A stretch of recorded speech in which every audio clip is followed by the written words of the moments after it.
Éric Chardin. Ça danse mieux qu'au Parlement européen dans le studio de Sud Radio. Ça, c'est du compliment. 15 départements sont actuellement en situation de vigilance ou d'alerte en France après un mois d'avril en déficit de 25% en ce qui concerne la pluviométrie. Dans les prochains jours et jusqu'au 17 mai au moins, aucune pluie prévue. Et surtout, les premiers 30 degrés de l'année seront atteints demain à Bordeaux, Lyon, Toulouse, Clermont-Ferrand, Agen ou encore Montauban. Va-t-on vers un été caniculaire? Bonsoir Rémi André. Bonsoir Philippe, bonsoir tout le monde. Si je ne m'abuse, en regardant le calendrier, de demain jusqu'au 15 mai, ce sont les saintes glaces. À 30 degrés, la glace va fondre. Ah oui, puis de toute façon, ce n'est pas la première fois que ces choses-là arrivent. Rappelez-vous, en 1998, le seuil de forte chaleur, 30 degrés, a été atteint tous les 3 jours de nos seins de glace, la période qui va donc du 11 au 15 mai. Ça, c'était entre Lille et Paris, où on a dépassé donc ces 30 degrés. Un petit peu plus loin, vous savez, du 14 au 16 mai, à peu près dans la même période, c'était en 92, là, on a atteint 30 degrés 3 à Rennes. Et puis, si on remonte un petit peu plus loin, vous n'étiez pas là, ni moi non plus.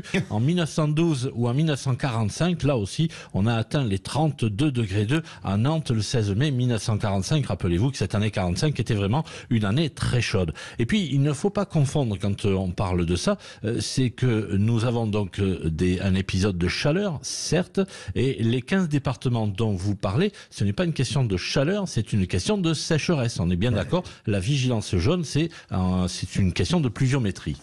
Philippe Bilger.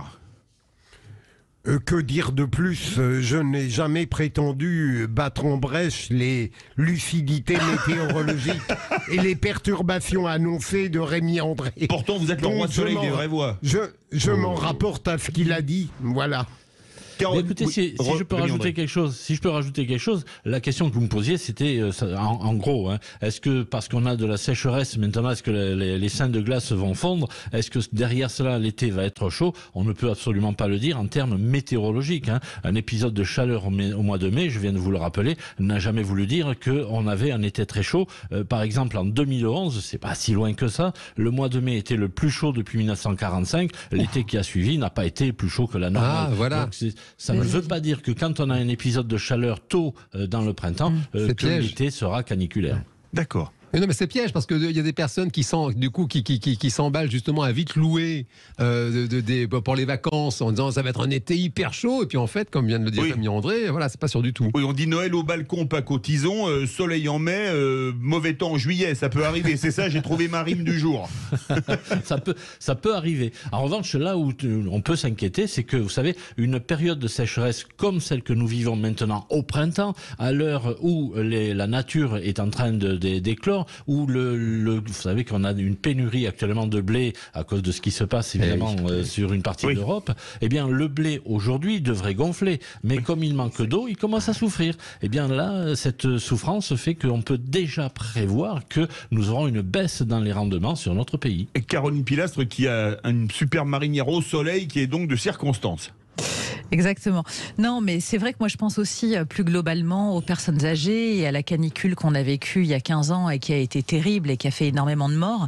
Donc depuis, c'est vrai que la France a pris quand même la mesure de la situation en mettant en place pas mal de choses au sein des municipalités, des CCAS, pour appeler justement les personnes vulnérables, fragiles, savoir si pendant ces périodes de grande chaleur, elles avaient des gens qui pouvaient venir les aider, leur faire des courses. Et après, il y a une question de prévoyance, de bon sens, en dehors évidemment de la question prégnante et assez terrible du réchauffement climatique qui touche tout le monde d'ailleurs, c'est la planète entière qui subit, mais voilà, donc juste si j'ai un conseil factuel, faites attention, baissez les volets, ne sortez pas en pleine heure de grande chaleur, ne faites pas du sport non plus, ça peut Buvez paraître sans avoir bête, soif. mais bien sûr aussi, parce que surtout les personnes âgées oublient qu'elles sont déshydratées. Elles n'ont jamais soif. Donc voilà, faut faire très attention. Justement, Rémi André, pour rebondir sur ce qu'a dit Caroline Pilastre, en Inde, en ce moment, il y a des températures absolument délirantes. C'est planétaire, c'est dû au réchauffement climatique ou qu'est-ce qui se passe ? On est en plein dedans, en fait. Effectivement, rappelez-vous, l'an dernier, et même en ce début d'année, c'est l'Australie qui avait très chaud également, avec des incendies interminables. Là, actuellement, en Inde, c'est quelque chose de catastrophique. C'est depuis le mois de mars que nous avons des températures qui dépassent les 40 à 45 degrés. Vous voyez, ça fait plus de 4 semaines que ça dure, et on verra à la fin de cette grosse canicule, une canicule record sur toute l'Inde, eh bien, on verra à la fin les dégâts que cela peut faire, parce qu'il y a sans doute une mortalité qui est accentuée dans ce pays qui compte tout de même des millions et des millions d'habitants qui aujourd'hui sont vraiment en pénurie d'eau et même avec des coupures d'électricité. Vous parliez de se rafraîchir. Là aujourd'hui, on subit vraiment cette forte canicule, ce qui fait que c'est un problème planétaire et qui effectivement doit nous inquiéter malgré tout. Je veux dire, avant de donner la parole à Jean Dorido, j'ai une amie qui est en vacances en ce moment dans le nord de l'Inde, sur les contreforts de l'Himalaya. Il fait 24 degrés. Donc inutile de dire que 24 degrés au pied de l'Himalaya, c'est quand même très chaud. Jean Dorido. Oui, non, c'est vrai que c'est effectivement, c'est très très angoissant. Ça rappelle, de toute façon, le président Macron a parlé d'environnement lors de son investiture. Ça rappelle ce que disait feu le président Chirac, notre maison brûle et nous regardons ailleurs. Et c'est vrai que c'est terrible parce qu'on a le sentiment que c'est un fait. Des épisodes de forte chaleur comme ça sont de plus en plus fréquents. La banquise qui fond, c'est terrible. On aimerait faire quelque chose et même si on fait de son mieux, il y a une telle inertie et c'est comme le dit Rémi André, c'est tellement planétaire que on ne peut guère faire autre chose que d'être spectateur tout en faisant de son mieux pour essayer de limiter la casse. Rémi André. Il y a justement une étude de climatologues chinois, des chercheurs chinois qui viennent de sortir. On en parlait ce matin justement lors de notre petite chronique, curieux comme Rémi.